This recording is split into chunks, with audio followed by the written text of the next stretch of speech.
Hi there, and welcome to this Thought Leadership video series where I'm thrilled to be joined by the Group Chief Information and Technology Officer at ABSA Bank, Johnson Idesoh. Johnson, an absolute pleasure to see you again. Thank you very much for coming. Great to be back again.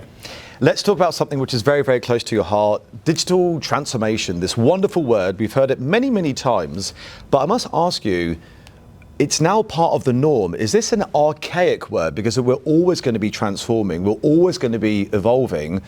Should there be a new phrase or new term?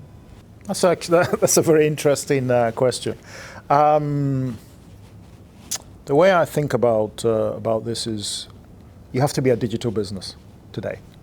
It's the only way you will be competitive. It's the only way you'll thrive. I think a lot of organizations are, however, still struggling to develop the organizational agility to be able to adapt and adopt the technology that is coming out of digital today. So, I mean, it's a really great question because digital transformation doesn't have an end. And that is different to how many leaders would have thought about transformation in the past. You start, you finish, and then you move on. So you're actually causing me to ponder. I think in time the words digital transformation will have to fall away because there's an enduring process of change that as an organization you'll have to be able to undertake. And a lot of the practices that we describe as digital transformation today, the agility, the ways of work, how you take in customer response, and then obviously the technology you add just become part and parcel. So perhaps the best way of answering the question is, as leaders and as organizations as it becomes second nature to them to live in that way, I do think the words digital transformation will inevitably fall away. And organizations that don't digitally transform will simply cease to exist. Good answer. If we get back to the bank, then how are your digital transformation initiatives aligning with the overall bank strategy of ABSA? So this is why I always say I don't have separate digital transformation strategies, technology strategies, AI strategies.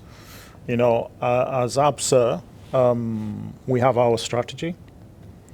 One of our strategic themes is becoming a digitally powered business, for sure. And that speaks to our ability to adapt the technology, but also our ability to respond to customer needs quickly. So that's a big area of focus. So the way we try and think about this is in everything we do, increasingly you're digitally transforming the bank. We talked in an earlier discussion about heritage technology, which can be a limitation absolutely to this, because the technology wasn't designed for the rate of change. But in short, the way we think about it is digital as a technology, digital transformation as a concept, really is about executing our strategy, delivering our promise to our customers. And it really becomes that simple. And then the challenge in the initiative side, of course, is you select and prioritize based upon the fact there's a limit to the amount of change you can do at any one point in time. And therefore, focusing on where you get the most value from a customer point of view. And again, when all is said and done, we're a commercial organization as well, and we have to measure our commercial outcomes, like our return on equity. Those filters help you prioritize which initiatives you undertake and when, and the sequencing with which you undertake them as well. And then the final point I'll make is in digital transformation, of course, you build momentum. So you have to make certain foundational investments. Technically, things like cloud and data would be two of those. And then you can multiply your speed as you build more and more of these foundations. So that is also important in terms of thinking about the sequencing of initiatives for digital transformation. If you can't multiply your speed, and you've talked about cloud, you've talked about data, and if you're moving a bit too fast, talk to me about fintechs and partnerships. Where does the bank stand in terms of partnering with fintechs to achieve these goals? Do you keep it internal or do you partner with fintechs? We certainly are no longer in a world where you can choose either or. And one of the things I think is very true today is a competitor today can be a collaborator tomorrow. And this then gets you into things like network systems and ecosystems and how they operate. So the way I try and think about this, and certainly the way try and influence us at the bank to think, is you need to be really clear on your distinctive reason to exist, your purpose, and why you will win. So what uniquely does ABSA bring to any partnership? But having said that, do we work with fintechs? Absolutely. Do we work with some of the largest tech partners in the world? Absolutely. Because it's only by doing that, actually, can you get the ecosystem to work effectively. So we work with, for instance, in South Africa, lots of really small, innovative fintechs and payments. In a country like South Africa, that's pervasive. So while on the one hand, I'll talk about we operate payments, we think of it as a service, behind that clearly are a number of very key fintech partnerships. On the African continent, telcos are predominant in a lot of the interactions to customers. Again, you've got to look at a telco on the one hand as a partner, collaborator, on the other hand, trying to build financial services, and you've got to be comfortable with operating in that kind of world. As the Group Chief Information and Technology Officer at ABSA, talk to me about trends, technology and banking trends, because how do you determine what is something that you should be laser focused on or what's just maybe a bit of noise?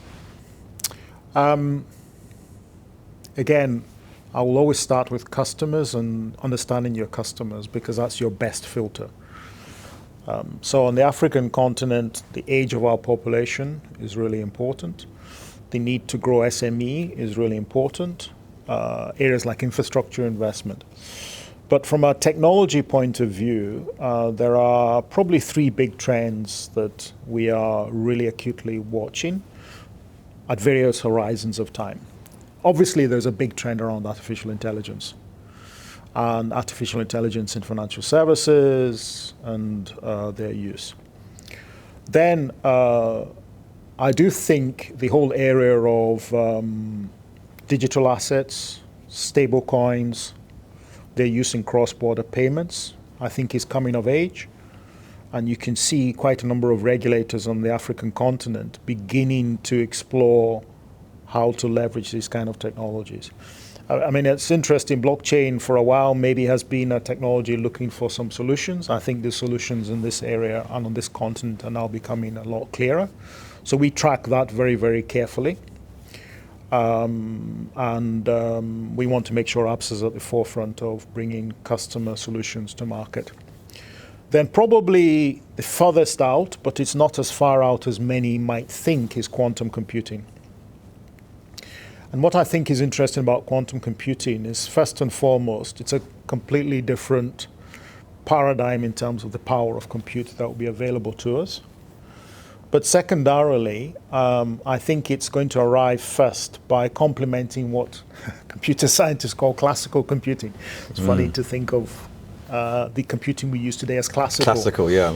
But you can foresee in a few years a world where there will be a combination of classical chips and quantum chips operating side by side. So before this world, some people envisage of the panacea of quantum computing. I think that will happen. And that's going to open threats and opportunities. The obvious threat is clearly in cybersecurity. And we are already beginning to assess what that could mean for us as ABSA. And I would certainly say to any CIO, CISO, you should be doing that today. But then you think about quantum computing and generative AI and agentic AI. And again, if we've had an explosion or an exponential growth in the past 12, 18 months from that and classical computing, imagine that world with quantum. So I'd say those are the three biggest technology trends we're tracking very closely. One very near term, AI, where's it going? How do you use it in banking? The second, the whole area of stable coins, digital assets, custody of those areas. And then the third is this emergence of quantum computing. It's always super insightful. It's always a great time spending this with you, Johnson. So thank you very much. I do believe that ABSA are going to be opening up a branch in the United Arab Emirates. This is where I reside. So next time I'll be inviting you to Dubai to do another thought leadership video series. But in the meantime, thank you ever so much for your time. It's been a true pleasure. Always a pleasure. Thank you, Johnson. Thank you so much. Thank you.